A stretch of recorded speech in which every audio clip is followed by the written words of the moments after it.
ராமநாதபுரம் மாவட்டம் வெளிப்பட்டினம் கிராமத்தைச் சேர்ந்த 11 வயது சிறுவன் முகச்சிதைவு நோயால் பாதிக்கப்பட்டு பல்வேறு இன்னல்களுக்கு ஆளாகி வருகிறார். இதுகுறித்த விவரங்களை செய்தியாளர் பிரசன்னாவிடம் நாம் கேட்கலாம். பிரசன்னா, யார் இந்த சிறுவன்? முகச்சிதைவு நோயால எதுபோன்ற இன்னல்களுக்கு பிரச்சனைகளுக்கெல்லாம் ஆளாகி இருக்கிறார்? அவருடைய பெற்றோர்கள் ஏதேனும் உதவியை எதிர்நோக்குகிறார்களா? அரசுக்கு ஏதேனும் கோரிக்கைகள் வைத்திருக்கிறார்களா? என்ன விவரம்?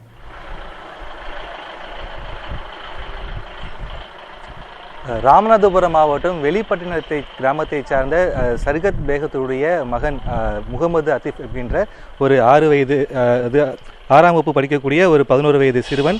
இந்த சிறுவன் வந்துட்டு தற்போது காட்சியில் பார்ப்பதற்கே வந்துட்டு மிகுந்த ஒரு மனவேதனை ஏற்படுத்தக்கூடிய ஒரு சொல்ல முடியாத துயரத்தை இந்த குடும்பத்தினர் அனுபவித்து வந்து கொண்டிருக்கிறார்கள். இந்த சிறுவன் பிறந்த அந்த பொழுது வந்துட்டு முகத்தில் சிறிய ஒரு கொழுப்பு கட்டி போல் இருந்த அந்த சிறிய கட்டி நாளடைவில் தற்பொழுது ஒரு பகுதி முகம் முழுவதுமே சிதையக்கூடிய அளவிற்கு அதீத வளர்ச்சி அடைந்து தற்போது இந்த சிறுவன் தினந்தோறும் யாராலும் அனுபவிக்க முடியாத ஒரு வேதனையை அனுபவித்துக் கொண்டிருக்கிறார். இரவு நேரத்தில் தூங்க முடிவது கிடையாது. சக அந்த சின்ன பசங்களோடு சேர்ந்து விளையாட முடியாத ஒரு சூழலிலும், அதே போல் பனிக்காலத்தில் மூச்சு கூட விட முடியாத ஒரு சூழலில் இருக்கிறார். அதே போல் உணவு ஒவ்வொரு நாளும் உணவு உட்கொள்வது கூட மிகுந்த ஒரு சிரமத்திற்கான ஒரு மத்தியில் தான் உணவு உட்கொள்ளக்கூடிய சூழலில் இந்த சிறுவனுடைய ஒவ்வொரு நாளும் கழிகிறது. மிகுந்த மன உளைச்சலில் அவருடைய குடும்பத்தினர் இருக்கிறார்கள். இந்த நிலையில் மருத்துவ உதவி எங்களுக்கு கிடைக்க வேண்டும் என்கின்ற ஒரு பிரதான ஒரு கோரிக்கையை முன்வைத்து அந்த சம்பந்தப்பட்ட அந்த பாதிக்கப்பட்ட அந்த சிறுவனின் பெற்றோர் இங்கே இருக்க அவங்ககிட்ட கேட்கலாம். அம்மா, இப்போ தம்பியோடைய உடல்நிலை பார்க்கவே மனசு கஷ்டமா இருக்கு. இப்படிப்பட்ட சூழலை ஒவ்வொரு நாளும் உங்களுக்கு எந்த அளவுக்கு ஒரு மனவேதனை இருக்குது? அரசாங்கத்திட்ட நீங்க என்ன கோரிக்கை முன்வைக்கிறீங்க? அவன் ஒரு நாளும் ரொம்ப மூச்சு விட முடியாமல் கழுத்து வலியாலையும் வெளியில் போனால் மற்றவர்கள் கேலி செய்கிறார்கள். ஸ்கூலுக்கு போனாலும் சக மாணவர்கள் அவனை நார்மலாக எல்லா குழந்தைகள் மாதிரி பழகுறாங்கல்ல. ரொம்ப ஒரு நாளும் அவனும் வலியிலையும் வேதனையிலையும் இருக்கிறான். அதை நினச்சி நாங்களும் ரொம்பவே அவன் பிறந்து 11 வருஷம் ஆச்சு. ரொம்ப கஷ்டப்பட்டுக்கிட்டு இது பண்ணிக்கிட்டு இறைவன்கிட்ட கேட்டுக்கிட்டு தான் இருக்கிறோம் சார். இது எப்படியாவது இதுக்கு எங்களுக்கு ஒரு விடிவு காலம் பிறக்கணும். இவனுடைய லைஃப்க்கு ஒரு இது ஏற்படுத்தணும். இவனுடைய இந்த வலி வேதனை தொந்தரவு இதை இதோட இவனுக்கு போக்கணும். இருக்க ரொம்ப இதோட இது பரவிக்கிட்டு அவனுக்கு எல்லா விதமான பிரச்சனைகளும், சாப்பிட்றதுலேருந்து மூச்சு விடுறதுலேருந்து விளையாடுறதுக்கு கூட அவனுக்கு ரொம்பவும் சிரமமாக, ஓட முடியாது, நடக்க ரொம்பவும் அவன் கஷ்டப்படுறான். அவனுக்கு இதை சரி பண்ணி நல்லபடியாக ஆக்கி எல்லா மாணவர்களை போல என்னுடைய பையனை மற்ற பிள்ளைகள் மாதிரி எனக்கு நல்லபடியாக ஆக்கி தரணும். அதை ஸ்டாலின் ஐயா மாநில அரசிட்ட நாங்கள் கேட்டுக்கொள்கிறோம். இப்போ நீங்கள் பையனுடைய அந்த முழுமையான ட்ரீட்மெண்ட்டுக்காக நீங்கள் மருத்துவமனையில் அனுப்புனீங்களா? மருத்துவர்கள் என்ன சொல்கிறாங்க? அவங்க சின்ன வயசில் பார்க்கும்போது ஒரு 3 வயசு 5 வயசில் காமிக்கும்போது வயசு சொல்லியிருந்தாங்க. இப்போ பண்ண முடியாது, 10 வயசுக்கு மேலே தான் பண்ணணும் அப்படின்னு சொல்லியிருந்தாங்க. இப்போ அவனுக்கு 11 வயசு ஆச்சு. இப்போ கூட 11 வயசு ஆச்சு. இப்போயுமே சொல்லியிருக்காங்க. ஆனால் அதுக்கான செலவுகள் நிறையா செலவுகள் ஆகும் சார்.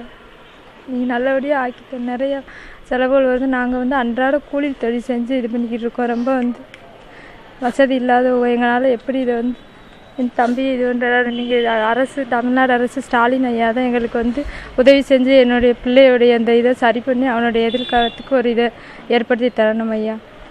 ஆனால் இப்போ தமிழக முதல்வர் கடந்த சில ஆண்டுகளுக்கு, அதாவது போன வருஷம் ஆகஸ்ட் மாதம் ஆவடியை சார்ந்த ஒரு சிறுமிக்கு, இதே மாதிரியான பாதிக்கப்பட்ட சிறுமிக்கு ஒரு உதவி சேர்த்து கொடுத்து அவங்க குழந்தைக்கு மறுவாழ்வு ஏற்படுத்தி கொடுத்தாங்க. இப்போ நீங்கள் தமிழக முதல்வர் ஸ்டாலின் அவர்களுக்கு என்ன நீங்கள் கோரிக்கை முன்வைக்கிறீங்க?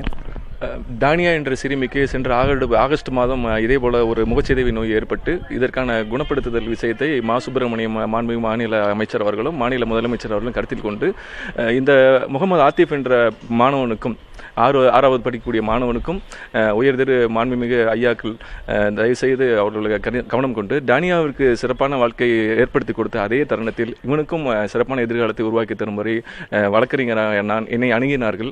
இதை பார்க்கும் பொழுது மிகவும் மனிதாயுமான அடிப்படையில் மட்டுமல்ல, கூலி தொழிலாளியாக இருக்கக்கூடிய வசதி மற்றும் வருமானமின்றி செயல்படும் உங்களோட குடும்பத்திற்கும் மிகவும் உதவியாக இருக்கும்.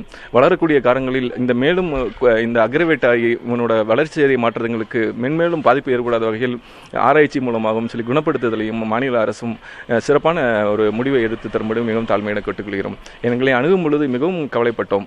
இந்த பையனுடைய சக மாணவர்கள் பாகுபாடு பார்க்கிறார்கள், சக பகுதி மாணவர்கள் பாகுபாடு பார்க்கிறார்கள், கூட பழக கூட பார்க்கிறார்கள், படுக்க முடியவில்லை, தூங்க முடியவில்லை, உணவருந்த முடியவில்லை, குடிநீர் கூட குடிக்க முடியவில்லை என்பதை பார்க்கும் மிகவும் மனவேதனையாக இருக்கிறது. இது மனிதாபிமான அடிப்படை மட்டுமல்ல, பொருளாதார ரீதியில் மிகவும் கஷ்டப்படும் குடும்பத்திற்கு மாநில அரசு செவ்வனே நடவடிக்கை எடுத்து மற்ற மாணவர்களைப் போல டானியாவுக்கு சிறப்பான சிகிச்சை அளித்து அதே தருணத்தில் அதே முறையில் கவனத்தில் கொண்டு உதவி பண்ண கேட்டுக்கொள்கிறோம். தனியார் மருத்துவம் அணுகும் பொழுது 20 லட்சம் முதல் 25 லட்சம் வரை ஆகும் என்று சொல்கிறார்கள். சாப்பாட்டுக்கே வழி இல்லாத ஒரு குடும்பம் 20 லட்சத்திற்கு எங்கே செல்வார்கள் என்பது மிகவும் வேதனையாக இருக்கிறது. தயவு செய்து மாநில அரசு இவருக்கு சிறப்பான எதிர்காலத்தை ஏற்படுத்தி மிகவும் தாழ்மையாக கேட்டுக்கொள்கிறோம். அது பாதிக்கப்பட்ட சிறுவன்கிட்ட நேரடியாக கேட்கும்பொழுது எனக்கு தயவு செஞ்சு எப்படியாச்சும் தமிழக முதலமைச்சர் எனக்கு உண்டான இந்த நோயை முற்றிலும் குணப்படுத்தி கொடுத்து ரொம்ப சாதாரண வாழ்க்கை வாழக்கூடிய எல்லார் குழந்தை மாதிரியும் நானும் அன்றாடம் வாழணும் அப்படின்ற ஒரு எண்ணத்தில் நான் இருக்கிறேன். அதனால் எனக்கு நைட்டு தூங்கக்கூட முடியாத ஒரு சூழலை தான் நான் ஒவ்வொரு நாளும் நான் தவிச்சு வரேன் அப்படின்ற விஷயத்தில் அந்த குட்டி அந்த சிறுவன் வேதனையோடு கூறுகிறார். தமிழக அரசு முழுமையாக இதுக்கு கவனம் செலுத்தி விரைவில் அந்த பாதிக்கப்பட்ட சிறுவனை இந்த நோயிலிருந்து முற்றிலுமாக மீட்டு அவர் பூர்ணமாக குணமடைய வைக்க வேண்டும் என்பதே அனைவருடைய ஒரு கோரிக்கையும் எதிர்பார்ப்பாகவும் இருக்கிறது.